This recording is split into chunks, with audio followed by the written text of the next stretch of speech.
This is who I was, but it's definitely not who I am. Welcome to Vegas Prison Stories.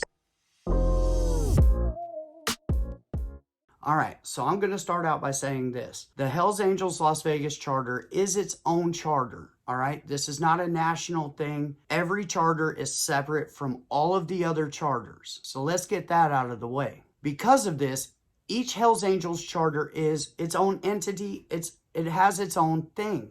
And each one is run uniquely different than the rest. Some charters are really strong. They have a lot of numbers. They're about their business. Those are the charters that give the Hells Angels their name, right? That's the Beasts. There are other charters that are quite small and they don't run around as big as the others, obviously. So Las Vegas had two Hells Angels charters. A few years ago, the one that I knew of got shut down. That was off the 95 in Jones, right over in the neighborhood that I was doing all my dirt in. So that left the one sole charter, the Las Vegas Hells Angels charter. A few years ago, there was about 8 fully patched members in this specific charter. Through the years, through them doing something wrong, getting kicked out, or just leaving the charter, that got whittled down to just 2 fully patched members. Now those 2 members were 67-year-old charter president Richard Rizzo DeVries, who is the one who was indicted, and 34-year-old Cameron Trike, who is also indicted. So they have the 2 members, and then about 3 months before this incident happened, they picked up another fully patched member. That's Taylor Rodriguez. So basically, the Hells Angels Las Vegas charter was made up of 3 fully patched members. They also had 3 prospects at one time and 2 hang-arounds. Now, 26-year-old Russell Smith and 46-year-old Stephen Allo, they were both prospects in this charter. So a few months back, apparently both of these men, they were kicked out of the club as prospects. Then they were brought back. They were brought back to prospect. But why were they kicked out to begin with? Russell Smith, well, he was kicked out because allegedly he pulled his little popper out on one of the full patch members, pointed it at him, and they had to remove him. As for Stephen Allo's first shot at prospecting, well, he just decided he didn't want to do it anymore. They beat him up, kicked him out, and that's that. Both men had been brought back as prospects to start all over again, basically new prospects, re-prospects. Now, why would they ever bring back 2 prospects that they had kicked out? Well, obviously only having 3 patched members in your club, it's a numbers game out there. So now they have 3 fully patched members, 2 prospects. Well, then they brought in Roderick Padilla to be another prospect. 3 members, 3 prospects. They're trying to double in size. Now, besides Roderick Padilla, there were also 2 hang-arounds for the club. That's Aaron Chun and Ryan Malasco. That's a breakdown of the entirety of the Hells Angels Las Vegas charter. Now, before the Memorial Day incident, the Hells Angels weren't seen around any bike events, things like that. They rarely showed up to these things. This is because the Vagos and the Mongols, well, they've been growing. They have the numbers in Vegas now. Before all of this, the Hells Angels, they actually had another prospect, Cash Williams. Cash was like 22 years old, really about his business. Well, the club decided he wasn't going to be a prospect for them anymore.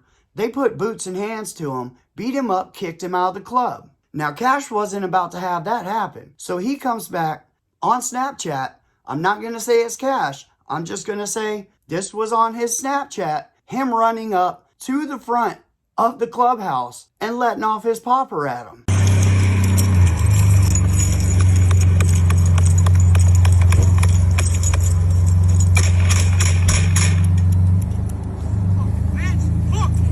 Now, Cash was arrested on this for firing into an occupied dwelling. Those charges were later dropped due to lack of evidence. So what happened Memorial Day weekend? So every year in Boulder City, Nevada, they have a ride to honor America's veterans. Hundreds of bikers show up for this every year. They start out in the Veteran Memorial Cemetery. They ride out over the Hoover Dam and come back. So that morning, apparently the Hells Angels and their group were hanging out at the Coffee Cup. It's a local cafe in Boulder City. That's when some Vagos showed up. Now, I guess they were exchanging words back and forth, all of that. The Hells Angels end up leaving.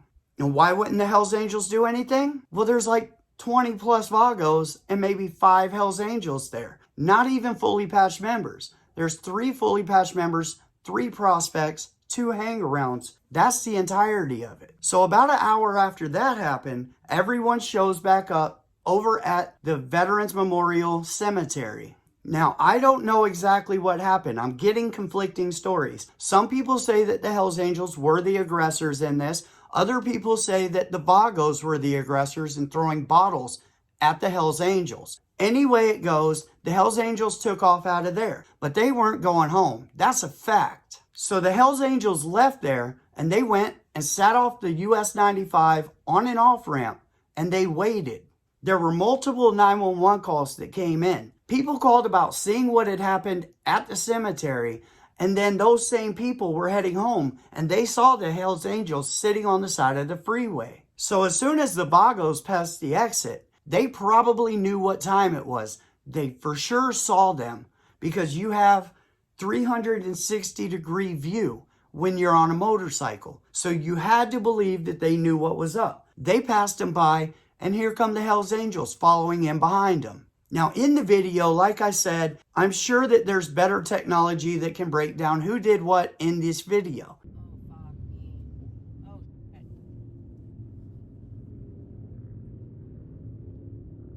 You got Hells Angels, Wicked something, Jesus something, and Vagos. People get slow the down.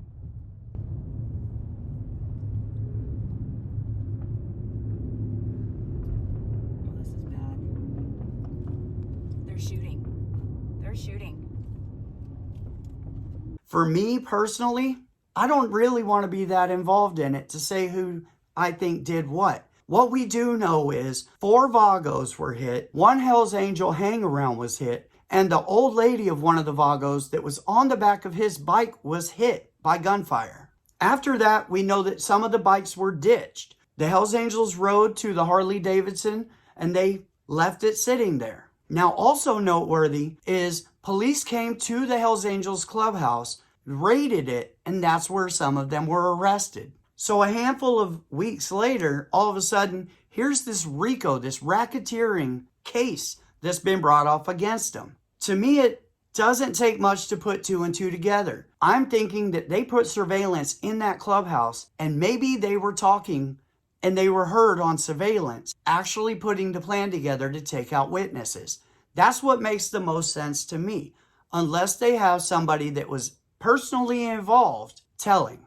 Of course, I have no idea yet. We won't know until the case moves forward. Here's what we do know for sure. Something got all of them connected in the racketeering case. They went from 3 people charged to everybody that was in that clubhouse after is charged in a racketeering case. Also, now the Hells Angels, they're no more in Las Vegas. Everybody that was associated with the Hells Angels charter of Las Vegas is now under this indictment. It's complete. They're all charged. There is no more Hells Angels. That city now belongs to the Vagos or the Mongols. It just is what it is. Also, you have 3 patch members that are putting their faith in 2 prospects that they kicked out, beat up and kicked out and then brought back. 2 hang-arounds, which you don't really know too much about. That's why they're hang-arounds, so that you can kind of figure them out, feel them out, right? See what they're about. Obviously, these dudes were about their business, but the decision to do this has costed the Hells Angels Las Vegas. That's it. They have lost Las Vegas over this. Now, I won't see the Mongols or the Vagos giving up Las Vegas. I think this is it. And it is what it is. Like, you can't hold every area in America. And I think that this incident, it definitely changed the landscape. Now, before that, like I said, the Hells Angels, they weren't really out kicking up a lot of dust anyway, just because they didn't have the numbers. When the Hells Angels were 2 charters deep, and I had met multiple Hells Angels over there, they were a force to be reckoned with. That's a fact. Now, it's all gone. It's all gone. Even if they take deals, that house is going to be sold. The charter is going to be dissolved for sure. These men are probably out there on their own now. 5 of the men in the indictment aren't even full patch members. Imagine doing 10 years for a group you're not even a full member of. I'm not saying one way or the other what's going to happen with these men. Obviously, they're not much for talking because nobody filled out any reports on Cash Williams when he came over and had something to say about them kicking him out as a prospect. It's going to be interesting to see how this goes. I do have a feeling at least 1 or 2 of these men are probably going to fold in this indictment. What's it going to cost them? There's nobody that's going to be after them when they hit the streets in Las Vegas. As long as they're not trying to rock red and white out there, I think they'll be fine. It is a blow. It's a blow for the mighty Hells Angels, man. It really is. You know, you can't win them all. From what I understand, I think the Vagos actually have the numbers out there. I think that is a Vagos town now. That's wild. That really blows my mind. So thank you for coming to Vegas Prison Stories. I appreciate each and every one of you. I hope you had an amazing day, and I'll see you next time.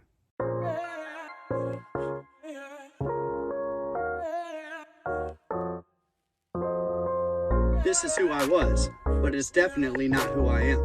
Welcome to Vegas Prison Stories. Alright, now that we're alone with just the people that actually watch all of my shit, what the fuck were the Hells Angels thinking? They've lost everything. They lost Las Vegas over this. How ridiculous. What a bad call. What a bad call. That's insane. I mean, you really do have to appreciate the gangster that they were with. You know what I'm saying? They were like, oh, you disrespected us once. We kind of let it slide. You disrespected us twice. We're coming for you. And they did that business. But you don't have enough fucking manpower for that. And now you just costed Las Vegas. You lost. Shit. What were they thinking? It's hard because you don't want to shit on, gangster ass dudes. I don't want to say, oh man, what an idiot. But Rizzo, that was a horrible call, bro. And if you have prospects and you have patch members, you can lose 1 patch member and all of your prospects and do the same fucking thing. You don't have to be there. You take your number 1 and you guys head the fuck home. Let them handle business. That way you don't lose all of Las Vegas. Now you have. That's crazy. Oh well. I mean, I got no skin in the game. I'm not a part of any of that. But that's just, fuck. Watch. Somebody's rolling over on this one. Somebody's telling. Or they did have surveillance in that clubhouse. They're fucking screwed because they ran their mouth John Gotti style. That's technology these days, bro. Go walk around the park, you want to talk to somebody. You know how long it took me to break the habit of talking like this when I got out of prison? You're on the yard and you got to talk about something? Yeah. Oh, yeah.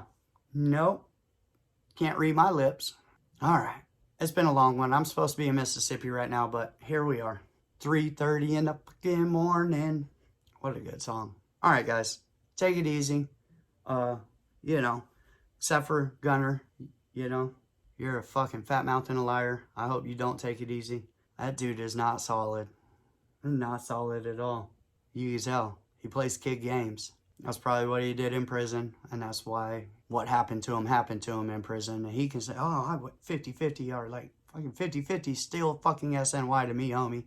I don't give a shit. But that's where you ended up because you fucking think you're smarter than you actually are. But the truth is, you're just a fucking little boy playing man.